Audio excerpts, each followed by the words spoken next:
The baby monitor crackled to life at 2:17 a.m., just as I kicked off my boots after another brutal 12-hour EMT shift. 3 cardiac arrests, 2 overdoses, and 1 drunk driver who nearly took out a family of 4. All I wanted was a beer, and maybe 10 minutes of silence before crawling into bed next to my pregnant wife.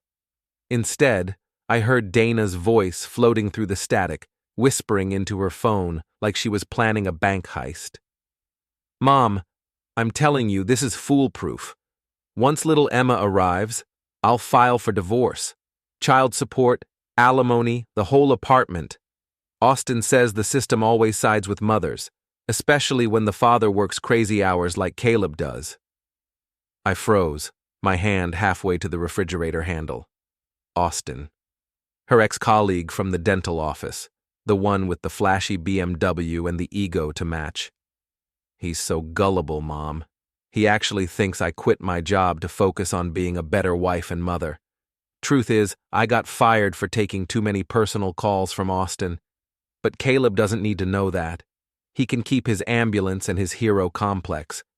I'll have everything else. The laughter that followed made me freeze. Not because it was evil. Dana wasn't some cartoon villain. It was worse than that. It was casual, dismissive, like she was discussing what to have for lunch instead of destroying the life we'd built together over 6 years of marriage. I stood there in our kitchen, correction, soon to be her kitchen, listening to my wife plan my financial execution with the same tone she used to order her morning latte. Extra foam, extra betrayal, hold the conscience. Austin's been through this twice already. He calls himself the alimony king. Can you believe that? He actually keeps a spreadsheet of how much his ex-wives pay him every month. Says it's all about playing the victim and finding the right judge. Judge Leeds apparently loves sob stories about hopeless husbands. The monitor went quiet. I heard Dana's footsteps on the stairs, probably heading to our bedroom where she'd curl up next to me and maybe even kiss my forehead like she had every night for the past 6 years. Like a loving wife. Like someone who wasn't actively plotting to destroy me. I grabbed my phone and hit record, then played back the baby monitor's memory function. Thank God for modern technology and my paranoid habit of buying the most expensive monitoring system available. Every word came through crystal clear. By 3 a.m., I had the audio file saved in 3 different locations and was sitting in my truck outside Miriam Keller's law office, leaving a voicemail that probably made me sound certifiably insane. "Miriam, it's Caleb Foster. I know it's the middle of the night, but I need to see you first thing tomorrow morning. My wife is planning to divorce me, and I have it on tape. Bring your calculator. We're going to war." The next morning, Dana was all smiles and morning sickness, clutching her belly dramatically while I made her favorite breakfast. Blueberry pancakes with real maple syrup, the expensive kind that cost more than my lunch for a week. "You're so good to me, baby," she cooed, running her fingers through my hair. "I don't know what I'd do without you." I smiled back, playing the part of the devoted husband, while mentally calculating how much of our joint savings I could legally protect before she cleaned me out. "Just taking care of my girls," I said, kissing her forehead. She giggled and went back to scrolling through her phone, probably texting Austin about their next rendezvous, or maybe browsing luxury apartments she planned to move into with my money. At 9 a.m. sharp, I was sitting across from Miriam Keller, watching her perfectly manicured eyebrows climb higher with every word of Dana's recorded confession. "Well," Miriam said, leaning back in her leather chair, "this is either the best evidence I've seen in 20 years of family law, or you've got a very talented voice actress for a wife. It's real, every word. I believe you. The question is, what do you want to do about it?" I thought about Dana's laugh, about Austin's spreadsheet, about how they'd probably celebrate my destruction over champagne and sushi. I want to give them exactly what they're planning to give me. Nothing. Miriam smiled, and for the first time in 12 hours, I felt like maybe I wasn't completely screwed. "Then let's get to work." The beauty of being an EMT is that people assume you're either too busy saving lives or too tired from saving lives to pay attention to anything else. Dana had been counting on that assumption for months, maybe longer. She was wrong. Over the next 2 weeks, I became a part-time private investigator and full-time actor. During the day, I played the loving husband, bringing Dana her prenatal vitamins and rubbing her feet while she complained about how hard pregnancy was. At night, after she thought I was asleep, I documented everything. The late-night phone calls to Austin, the prenatal yoga classes that were actually meetings at the Riverside Motel, the shopping trips with her mother where they looked at cribs and baby clothes while discussing how much money they could squeeze out of me in court. "He makes decent money for a paramedic," I heard Dana tell her mom during one of their mall expeditions.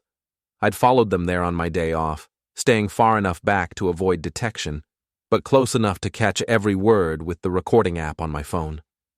"Austin says we should ask for at least $3,000 a month in child support plus alimony. Maybe more if we can prove he's never home. Which won't be hard. He works 60 hours a week." Her mother, Patricia Harper, was a piece of work in her own right. 58 years old with the moral flexibility of a politician and the gossip network of a small-town newspaper editor. "What about the apartment? It's in both your names." "Austin's lawyer friend says that won't matter. Pregnant women get priority, especially when the father has a dangerous job. We'll paint him as reckless, unreliable. Maybe hint that he has a drinking problem." I almost laughed out loud at that one. I'd had maybe 6 beers in the past year, and Dana had been present for all of them. But I guess when you're planning to commit perjury, accuracy isn't a priority. The drinking accusation gave me an idea, though. That Saturday, I suggested we throw a barbecue for our neighbors. "You know, before the baby comes and we're too tired to socialize," I said, playing the excited father-to-be. Dana loved the idea, probably because it gave her another chance to play the devoted wife in public while secretly planning my downfall. She invited everyone from our block, plus a few friends from her old job, including Austin. I spent the morning setting up our backyard, stringing lights and preparing enough food to feed a small army. Our neighbors, the Johnsons and the Kowalskis, brought side dishes and beer. Mrs. Chen from next door made her famous potato salad. Even old Mr. Rodriguez showed up with a bottle of wine and stories about his own kids. Austin arrived fashionably late, driving his black BMW and wearing clothes that probably cost more than my monthly rent. He was tall, tan, and had the kind of smile that made you want to check if your wallet was still in your pocket. "Caleb, right?" he said, extending a hand like we'd never met. "Austin Reed. I used to work with Dana at Dr. Morrison's office." I shook his hand, squeezing just a little harder than necessary. "Austin, Dana's mentioned you. Thanks for coming." He looked around our modest backyard with the expression of someone touring a homeless shelter. "Nice place, very cozy." Dana appeared at his elbow, practically glowing with excitement. "Austin, I'm so glad you could make it. Can I get you a drink?" "Just a water for me. I've got an early workout tomorrow." Of course he did. I'd bet money he had a personal trainer and a meal plan and probably a vision board with pictures of other people's money on it. The party went well for the first hour. Our neighbors were friendly, the food was good, and Dana played her role perfectly, constantly touching my arm and making jokes about how excited we were for the baby. Then Austin started talking. "So, Caleb," he said, loud enough for half the party to hear, "Dana tells me you work some pretty crazy hours. Must be tough on a marriage, all that time apart." "We make it work," I said, keeping my voice level. "Dana's very understanding." "Oh, I bet she is, but still all those late nights, all that stress. Some women might start looking for companionship elsewhere." The conversation around us quieted. Mrs. Johnson stopped mid-sentence. Mr. Kowalski set down his beer and turned to listen. "Good thing I married the right woman then," I said. Austin's smile widened. "The right woman? Yeah, that's important. Of course, sometimes people change. Sometimes what they thought they wanted isn't what they actually need." I felt my jaw clench, but I kept smiling. You sound like you speak from experience. 2 divorces will teach you a lot about human nature, about what really matters to people when push comes to shove. That's when I made my move. You know what, Austin? You're absolutely right. Let me get you a real drink. We should toast to human nature. I walked to the cooler and grabbed 2 beers, making sure everyone could see me open both bottles. Then I walked back to Austin, who was now holding court with half our neighbors, probably sharing more wisdom about the fragility of marriage. Here you go, I said, extending the bottle toward him. Austin reached for it just as I pretended to stumble slightly, the cold beer splashing directly onto his crotch and down his expensive khaki pants. The reaction was immediate and perfect. Austin jumped back with a yelp, looking down at his soaked pants in horror. The entire party erupted in laughter, including Dana, who was probably just relieved that I hadn't done something worse. Oh man, I'm so sorry, I said, grabbing napkins and making a big show of trying to help. These new work boots? I'm still getting used to them. Here, let me— Don't touch me, Austin snapped, his composure finally cracking. These pants cost $400. The laughter got louder. Mr. Rodriguez actually started applauding. $400 for pants? Mrs. Kowalski said. What are they made of, Gold? Austin's face turned red. He looked around at our neighbors, good working-class people who probably spent $400 on groceries for a month, and realized he'd just announced that he wore more money on his ass than most of them made in a week. I should go, he muttered, heading for the gate.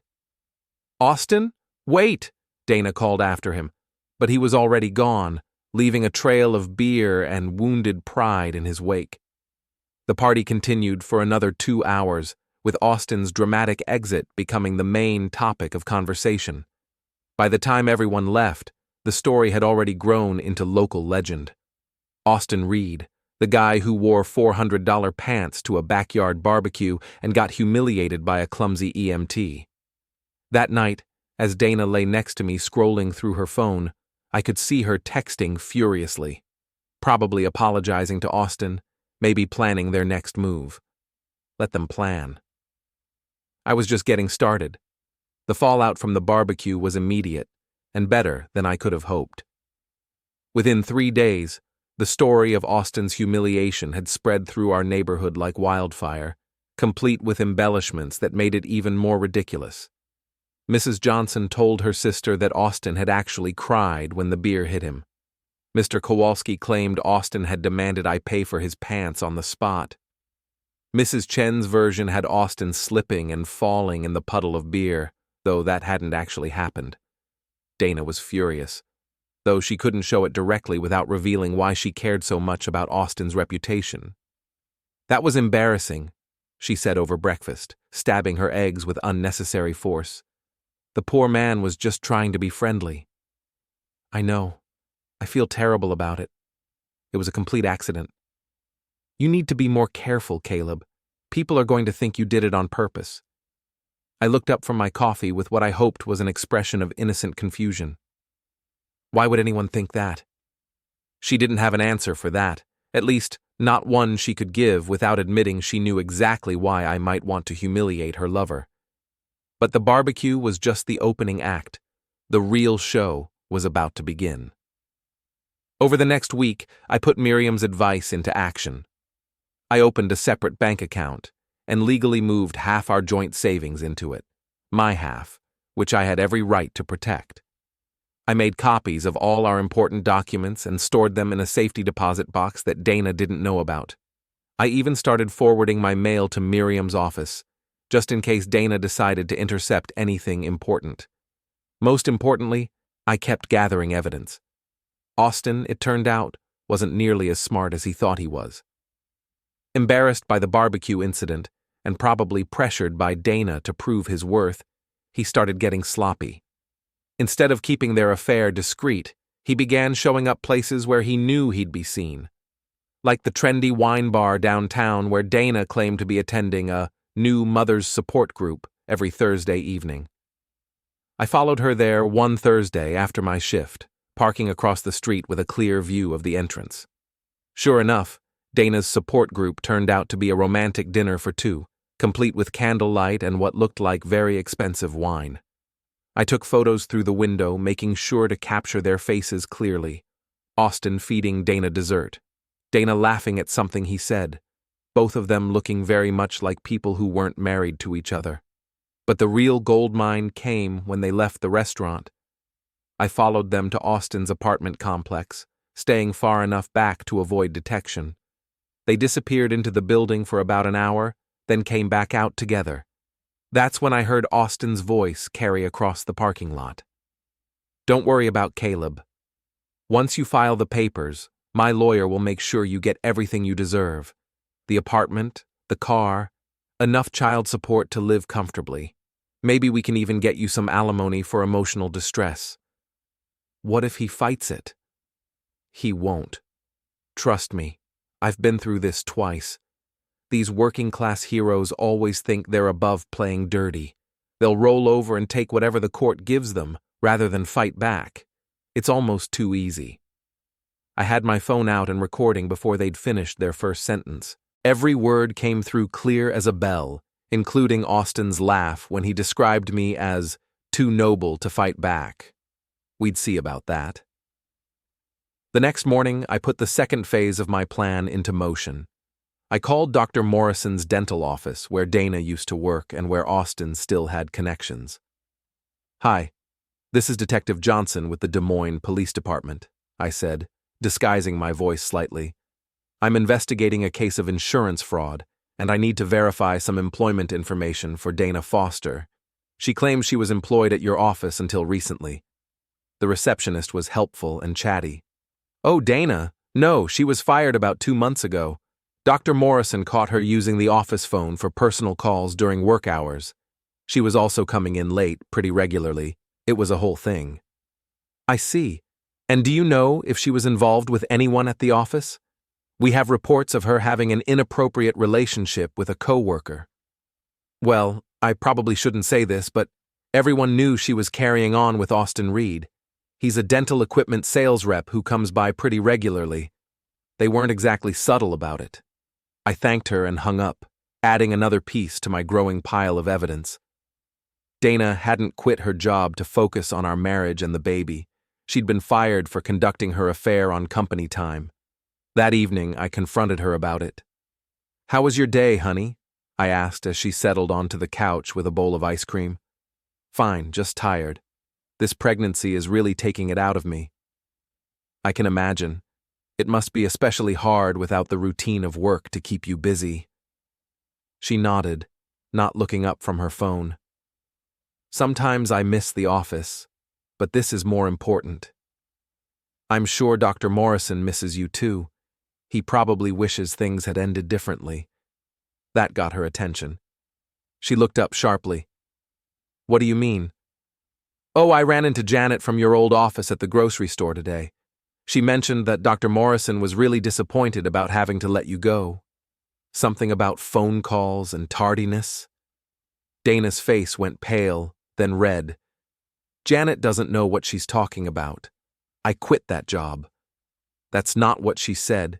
She said you were fired for making personal calls during work hours. She also mentioned something about Austin Reed." The ice cream bowl slipped from Dana's hands, clattering onto the coffee table. "I don't know what you're implying, but—" "I'm not implying anything. I'm asking directly. Are you having an affair with Austin Reed?" For a moment, I thought she might confess.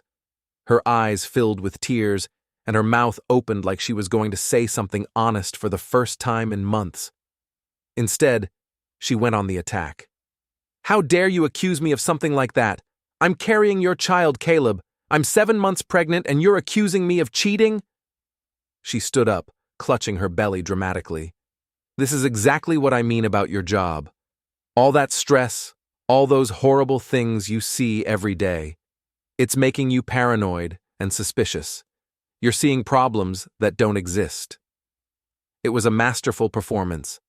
If I hadn't heard her confession on the baby monitor, if I didn't have photos of her romantic dinner with Austin, If I hadn't recorded their conversation in the parking lot, I might have actually believed her. Instead, I just nodded and apologized.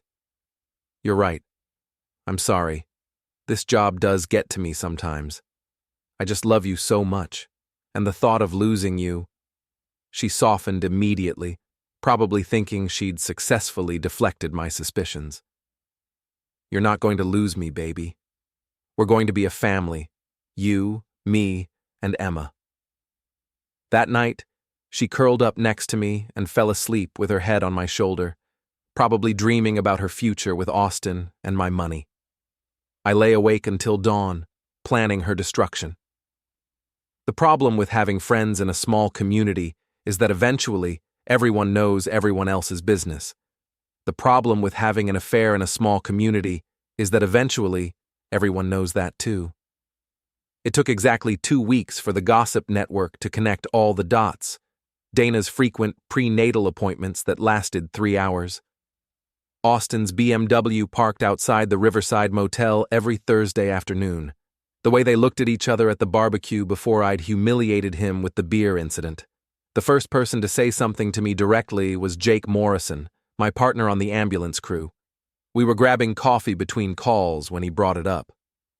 Listen, man, I don't know how to say this, but there's talk going around about Dana and that Austin guy. I played dumb. What kind of talk? The kind of talk you don't want to hear about your pregnant wife. Look, maybe it's nothing. Maybe people are just bored and looking for drama, but I thought you should know. I thanked him and changed the subject, but I could see the pity in his eyes. Poor Caleb, the last to know his wife was cheating on him. The second person was Mrs. Chen, who cornered me while I was getting the mail. Caleb, dear, I hope you don't mind me saying this, but I saw Dana getting into a black car yesterday afternoon. A man was driving. It wasn't you. Probably just a friend giving her a ride to an appointment. Mrs. Chen nodded, but her expression said she knew better. Of course. I'm sure that's all it was. By the end of the week, I could feel the change in how people looked at me. The sympathetic glances, the carefully neutral expressions when Dana's name came up, the way conversations stopped when I walked into a room.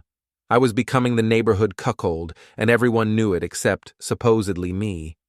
That's when my so-called friends decided to stage an intervention. It happened on a Friday night at Murphy's Bar, the dive where our EMT crew usually went to decompress after particularly rough shifts. I thought it was just another regular hangout until I realized they'd planned the whole thing. Jake was there, along with Tommy Rodriguez from Station 12 and Mike Kowalski from our neighborhood. They'd even invited Austin's brother-in-law, a guy named Steve, who worked at the fire department. "Sit down, Caleb," Jake said, gesturing to an empty chair they'd obviously saved for me. "We need to talk." I sat down, playing along. "This looks serious." "It is serious," Tommy said. "We're worried about you, man, about your situation at home." "What situation?" Mike leaned forward. "Come on, Caleb. Everyone knows what's going on. Dana's been running around with that Austin guy for months. Hell, half the neighborhood has seen them together." "You deserve better than this," Steve added. "No man should have to put up with his wife cheating on him, especially when she's carrying his kid." I looked around the table at these men who thought they were helping me, who had no idea that I'd been 3 steps ahead of this conversation for weeks. "So, what are you suggesting I do about it?" "Confront her," Jake said. "Demand the truth. And if she admits it, kick her out. Pregnant or not, you don't owe her anything if she's been unfaithful."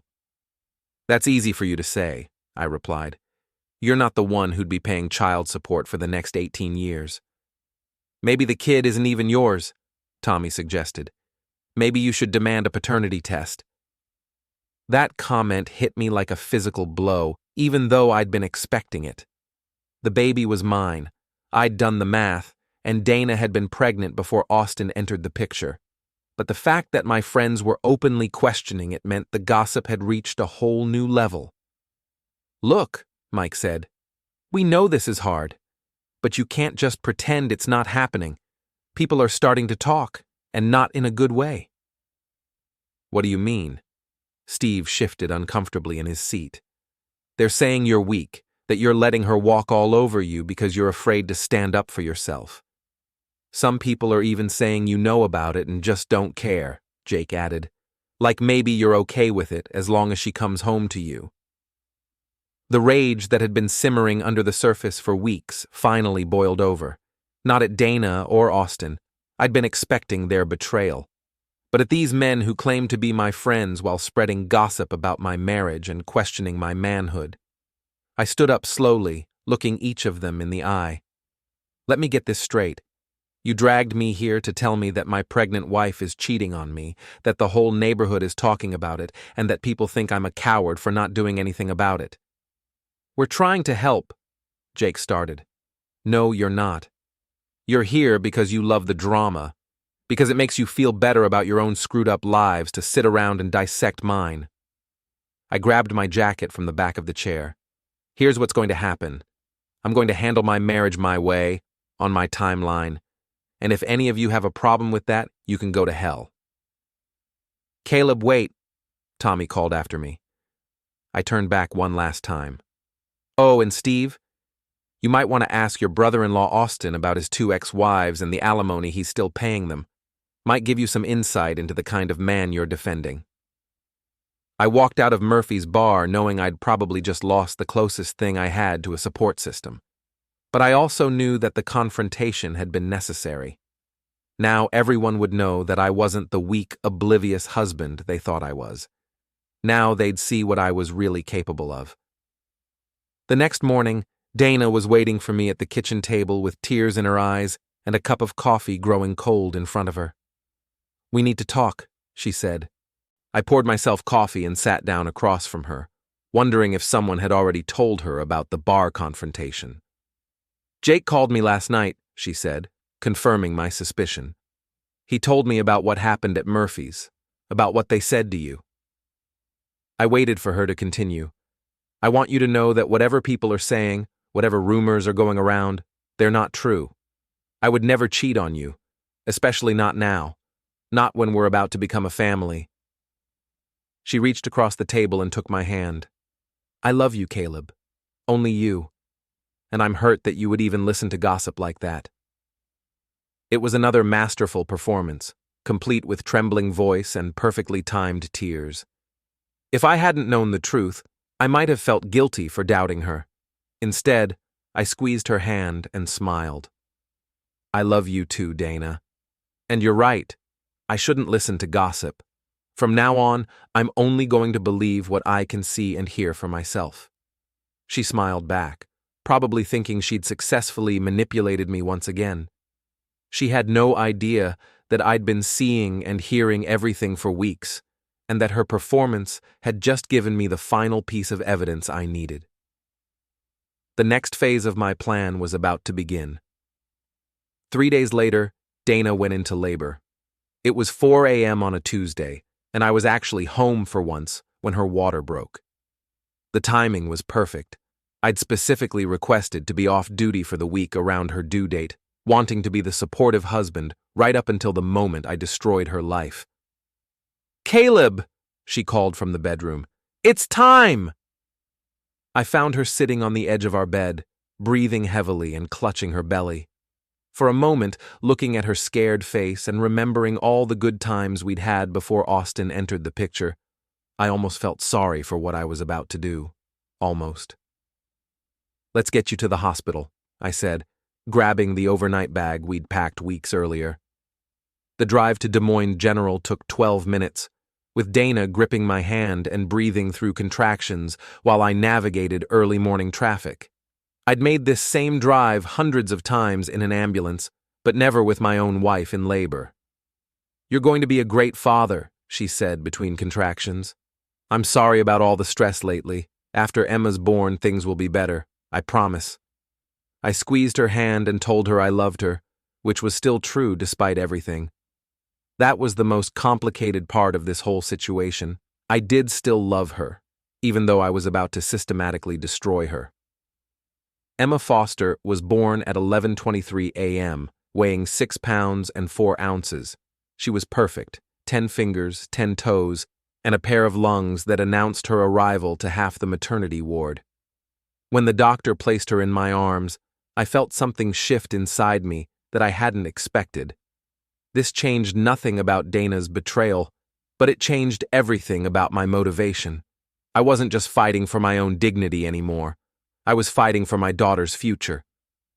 Dana was exhausted but glowing, surrounded by flowers and cards from friends and neighbors.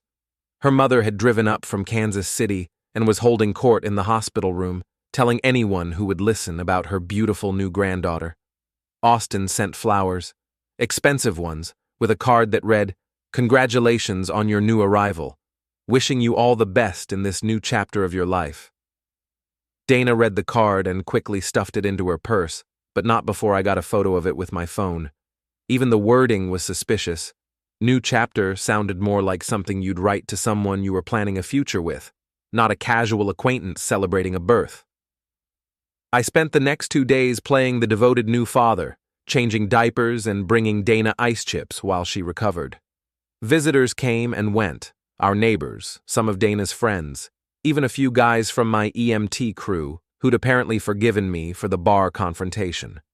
Jake pulled me aside during one of his visits. "Hey man, I'm sorry about the other night. We were out of line." "Don't worry about it." "No, seriously. Looking at you with Emma, seeing how happy you are, whatever problems you and Dana might have had, this baby changes everything. You're a family now." I nodded and accepted his apology, knowing that in about a week he'd understand exactly why I'd been so angry that night. On Thursday morning, Dana was discharged from the hospital. I drove her and Emma home carefully, hyper-aware of my precious cargo. Our neighbors had decorated our front yard with pink balloons and a "Welcome Home Emma" banner. It was touching and heartbreaking at the same time. That afternoon, while Dana napped and Emma slept in her crib, I made a phone call to Miriam. "It's time," I said. "Are you sure? Once we file these papers, there's no going back." I looked through the bedroom doorway at Dana, sleeping peacefully in our bed, probably dreaming about her future with Austin. Then I looked at Emma, innocent and perfect in her pink blanket. "I'm sure. I'll have the papers ready by tomorrow morning. Are you prepared for what comes next?" I thought about the baby monitor recording, the photos from the restaurant, Austin's recorded confession in the parking lot, and all the other evidence I'd gathered over the past month. More than prepared. Friday morning, I woke up early and made Dana breakfast in bed. Blueberry pancakes, just like the morning after I'd first discovered her plan. She was touched by the gesture, probably thinking I was just being sweet to the new mother of my child. "You're too good to me," she said, exactly like she had that morning weeks ago. "Just taking care of my girls," I replied, kissing her forehead and meaning it. At 10 a.m., while Dana was nursing Emma in the living room, there was a knock at our front door. I opened it to find a process server with a clipboard and a manila envelope. "Dana Foster? That's my wife. I can sign for her." "Sorry, sir. I need to serve her personally." Dana looked up from the couch, confused. "What's going on?" The process server stepped into our living room and handed her the envelope. "Ma'am, you're being served with divorce papers and a petition for full custody of the minor child." Dana's face went white. The envelope fell from her hands onto the coffee table, scattering legal documents across the surface. "Caleb, what is this? What's happening?" I sat down in the armchair across from her, Emma still in her arms, and pulled out my phone. "This is what's happening, Dana." I played the baby monitor recording from that first night, her voice filling our living room as she described her plan to divorce me and take everything I owned. Then I showed her the photos from the restaurant, the screenshots of her text messages with Austin, and finally played the recording of Austin's confession in the parking lot. With each piece of evidence, Dana's expression changed from confusion to shock to horror to something approaching panic.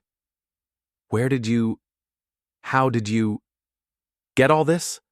I'm not as stupid as you and Austin thought I was. I've been documenting your affair for weeks." Emma started crying, probably sensing the tension in the room. Dana tried to comfort her, but her hands were shaking too badly to be effective. "Caleb, please, we can work this out. It doesn't have to be like this."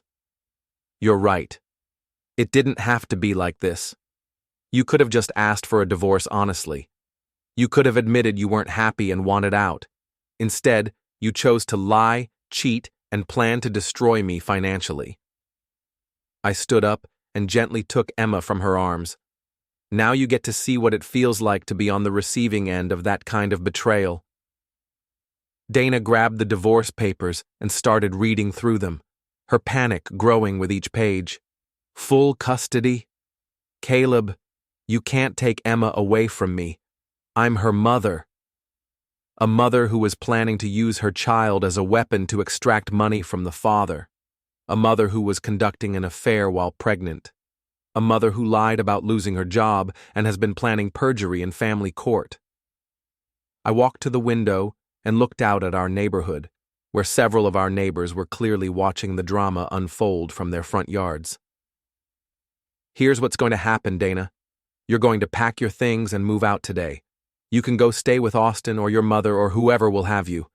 You'll get supervised visitation with Emma twice a week until the custody hearing." "You can't do this." "Actually, I can. I've got audio recordings of you admitting to adultery and planning fraud. I've got photographic evidence of your affair. I've got witness testimony about your behavior. And I've got a very good lawyer who specializes in cases exactly like this one." Dana's phone started buzzing, then mine, then the house phone. Word was spreading fast through our neighborhood network. By evening, everyone would know that the cheating wife had finally been caught and served with papers. "What about money? I don't have anywhere to go." I pulled out an envelope and handed it to her. "There's $5,000 in cash. That should be enough to get you settled somewhere until you find a job. Consider it a generous severance package." She stared at the money like it was a snake. "5,000? Caleb, we had 40,000 in our joint account." "Had" being the operative word. I moved my half to a protected account weeks ago. The other half is going toward Emma's college fund and my legal fees. The reality of her situation was finally sinking in. Instead of walking away with my apartment, my car, and my money, she was being kicked out with a suitcase and $5,000 in cash.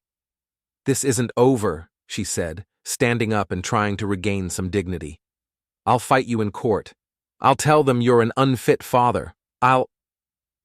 You'll what? Lie under oath? Commit perjury? Because I should mention that I've already provided copies of all my evidence to the district attorney's office. If you try to lie in court, you won't just lose custody of Emma. You'll be facing criminal charges." That stopped her cold. She looked around our living room, the home we'd built together, the life we'd shared, like she was seeing it for the first time. "I never meant for it to happen like this," she said quietly. "Yes, you did. You planned every detail of how you were going to destroy me. The only thing you didn't plan for was getting caught." She went upstairs to pack, and I could hear her crying as she threw clothes into suitcases. Part of me wanted to comfort her, to tell her we could work it out somehow. But then I looked at Emma, sleeping peacefully in my arms, and remembered that this wasn't just about Dana and me anymore. An hour later, Dana came downstairs with 2 suitcases and tears streaming down her face. Can I at least say goodbye to her? I let her hold Emma one more time, watching as she whispered apologies and promises into our daughter's ear. "I love you, baby girl. Mommy's going to figure this out, okay? I'm going to make this right." She handed Emma back to me and picked up her suitcases. "I'll see you in court, Caleb." "Yes, you will." She walked out our front door and down the sidewalk toward Austin's BMW, which was parked at the corner. Half our neighbors were outside now, not even pretending they weren't watching the show. As Austin's car pulled away from the curb, I heard someone start clapping. Then someone else joined in. Within seconds, the entire block was applauding, giving me a standing ovation for finally standing up to my cheating wife. I waved from the window, Emma still in my arms, and felt something I hadn't experienced in months. Peace.